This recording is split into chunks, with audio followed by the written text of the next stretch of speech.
kalian tahu nggak kota Sukabumi? Tentunya nggak asing dong dengan kota Sukabumi. Kota Sukabumi merupakan kota terkecil ketiga setelah kota Cirebon dan kota Cimahi yang berada di Provinsi Jawa Barat. Kota Sukabumi dengan luas 48,33 km persegi yang berada di kaki Gunung Gede dan Gunung Pangrango yang berada di ketinggian 584 meter di atas permukaan laut. Adapun perbatasan wilayahnya, yang pertama di sebelah utara berbatasan dengan Kecamatan Sukabumi, Kabupaten Sukabumi. Di sebelah selatan berbatasan dengan Kecamatan Nyalindung, Kabupaten Sukabumi. Di sebelah barat berbatasan dengan Kecamatan Cisaat, Kabupaten Sukabumi. Dan di sebelah timur berbatasan dengan Kecamatan Sukaraja, Kabupaten Sukabumi. Secara administratif, kota Sukabumi terdiri dari 7 kecamatan dan 33 kelurahan. Adapun luas wilayah masing-masing kecamatan, yaitu Baros dengan luas 5,58 km persegi, Lemur Situ dengan luas 10,69 km persegi, Ciberem dengan luas 9,12 km persegi, Warudoyo dengan luas 7,56 km persegi, Citamyang dengan luas 4,1 km persegi, Gunung Puyuh dengan 5,15 km persegi, dan yang terakhir ada Cikole dengan luas 6,22 km persegi. Meskipun letaknya itu berada di kaki gunung, kota Sukabumi letaknya juga cukup strategis karena berada di jalur lintasan ibu kota Provinsi Jawa Barat dengan ibu kota negara.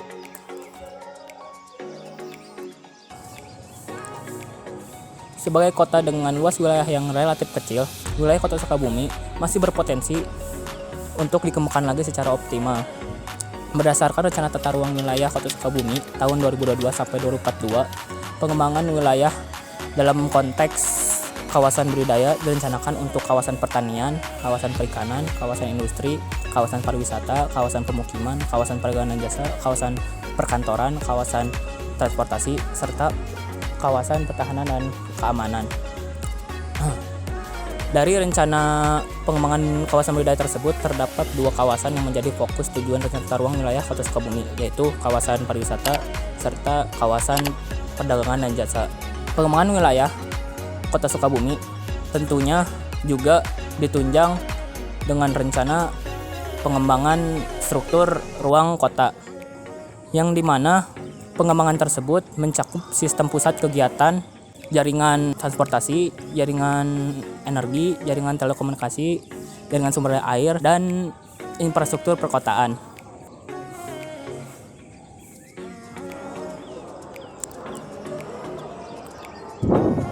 Kota Sukabumi memiliki luas wilayah yang relatif kecil, sehingga dalam pengembangan wilayah, kota Sukabumi akan menghadapi berbagai macam tantangan.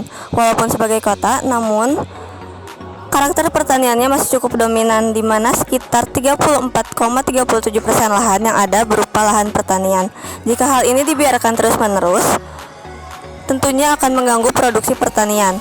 Tantangan lain dalam pengembangan wilayah kota Sukabumi yaitu adanya risiko berbagai bencana.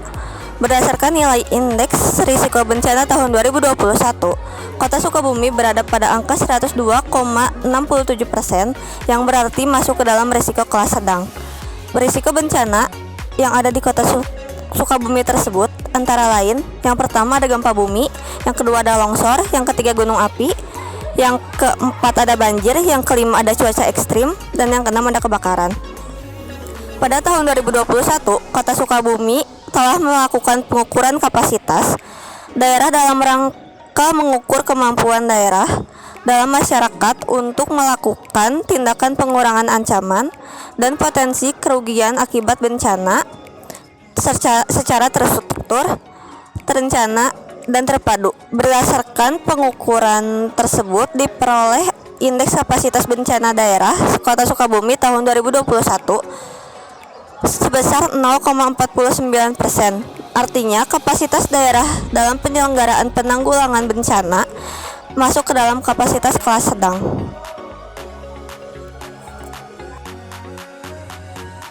Kalian tahu gak sih definisi dari pembangunan dan wilayah?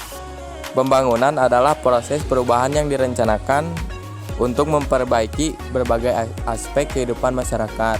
Wilayah adalah suatu zona yang difungsikan menurut jenis dan keusunan suatu area yang paling berhubungan satu sama lain.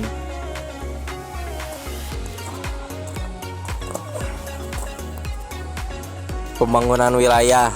Jadi, pembangunan wilayah merupakan upaya untuk mendorong perkembangan ekonomi dan sosial di suatu wilayah secara baik dan berkelanjutan. Selanjutnya, teori pembangunan. Yang pertama, teori pertumbuhan kutub. Teori ini menekankan pada pentingnya pengembangan pusat-pusat pertumbuhan atau growth poles di wilayah Sukabumi untuk mendorong pertumbuhan ekonomi dan pembangunan di sekitarnya. Contohnya, pengembangan kawasan industri atau pusat pariwisata dapat menjadi titik tumbuh yang menarik investasi dan menciptakan lapangan kerja. Dan yang kedua ada teori difusi inovasi. Teori ini berfokus pada penyebaran ide, teknologi, dan praktik baru di wilayah Sukabumi. Proses difusi ini dapat dipengaruhi oleh faktor-faktor seperti jarak, aksesibilitas, dan karakteristik sosial budaya masyarakat. Oke, yang ketiga ada teori sistem dunia. Teori ini melihat pembangunan wilayah Sukabumi dalam konteks sistem ekonomi global yang tidak setara.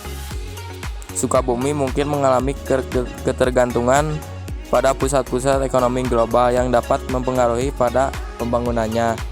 Yang keempat, teori pembangunan berkelanjutan. Teori ini menekankan pada pentingnya pembangunan yang memenuhi kebutuhan generasi sekarang tanpa mengorbankan kemampuan generasi mendatang untuk memenuhi kebutuhan mereka. Pembangunan di Sukabumi perlu memperbandingkan aspek lingkungan, sosial, dan ekonomi secara seimbang. Faktor keberhasilan proyek pembangunan di Sukabumi. 1. Perencanaan yang matang dan koherensif. 2. Anggaran yang cukup baik dan efisien. 3. Pelaksanaan yang profesional dan tepat waktu. 4. Dukungan masyarakat yang kuat. 5. Lingkungan yang kondusif. Peran pemerintah dalam proses pembangunan wilayah Sukabumi memiliki peran yang sangat penting dan strategis dalam merancang strategi pembangunan di masa depan dalam rangka kata Sukabumi. Pemerintah juga memiliki peran dalam mengeluarkan berbagai aturan dan kebijakan, serta pemerintah memiliki peran dalam mengawasi pelaksanaan pembangunan dan memastikan semua pihak patuh dan peraturan yang berlaku. Selain pemerintah, adapun peran swasta dalam proses pembangunan wilayah, terutama mendorong pertumbuhan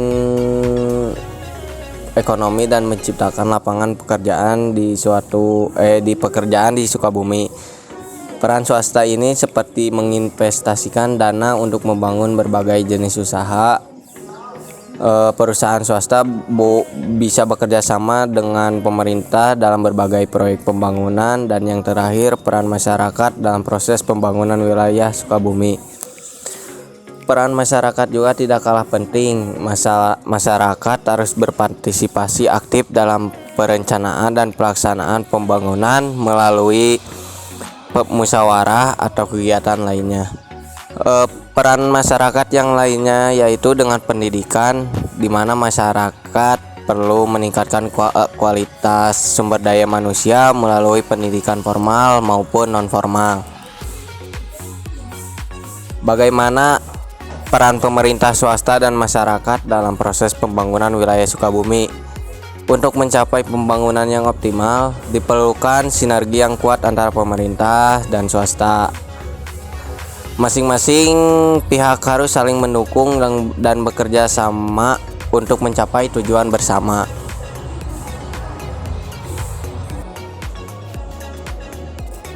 Kita dapat belajar dari pembangunan wilayah untuk masa depan dengan cara melakukan perencanaan yang komprehensif dan berkelanjutan. Melakukan evaluasi atas apa yang sudah dilaksanakan agar kedepannya pembangunan wilayah bisa lebih merata, menganalisis dampak dari pembangunan, dan mempelajari faktor apa saja yang membawa keberhasilan dalam pembangunan wilayah.